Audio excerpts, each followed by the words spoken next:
Thank you, Ken Corla.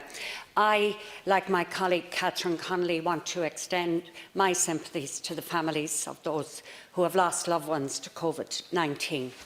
Minister, like many people here today, I have a sense that the measures that you put in place are, by and large, adequate to provide a safety net, a comfort blanket, as it were, for workers, for ordinary people, retired, etc., and that they can have a sense that they can survive this time and have a future to look forward to. I did find it interesting this morning to listen to the Taoiseach say that some of the extraordinary measures put in place might be kept in place, modified certainly, but it is a recognition that we as parliamentarians can and must step outside our comfort zones, and that we must smash the status quo when we need to. And I just hope that those lessons that we've learned will remain. But I suppose more than anything else, this crisis is about people, about the huge levels of uncertainty and fear that they feel. And I think the legislation we passed last week, and we hope to pass today, will deal with some of that uncertainty. There certainly is confusion around the parameters for testing, and I understand people's frustration, expecting tests, etc. But if people want to know further down the line there will be tests available, I think what we need to say now is that each one of us must behave as if we have the coronavirus, and we must treat each person we meet as if they have that virus also. And I think while governments, HSE, WHO issues advice, it is how that advice is followed that will ultimately determine the pathway of COVID-19 in Ireland.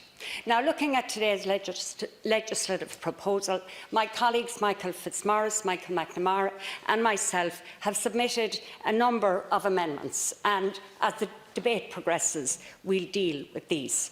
But these include concerns around lodgers, people who share homes, around the need for substitute consents in certain circumstances, and around the possibility of speeding up the registration process for health professionals for just a defined period of time.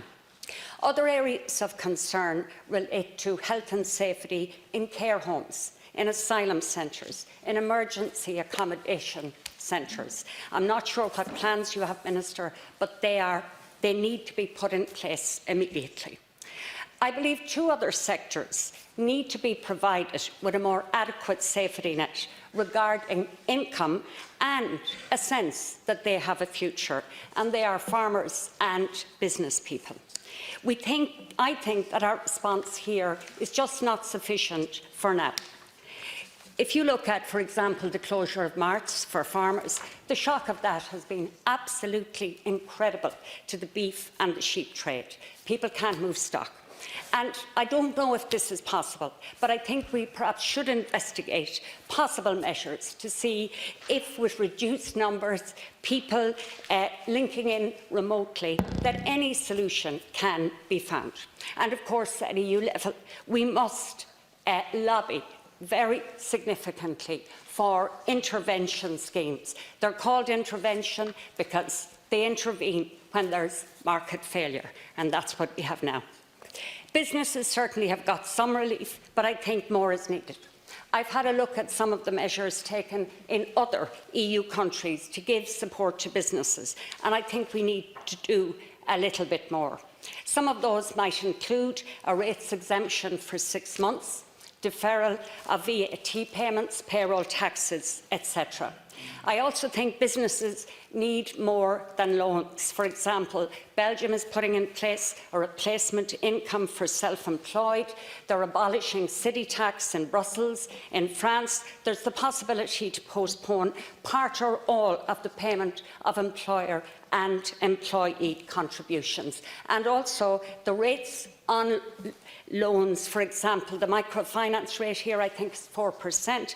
I see that in Belgium and the Netherlands it's 2%. So finally, Minister, I suppose it's hard to speak of using this crisis as an opportunity, but I do think there is an opportunity for Irish business to look at increasing their line presence during this time if they were given extra support to do so. Thank you.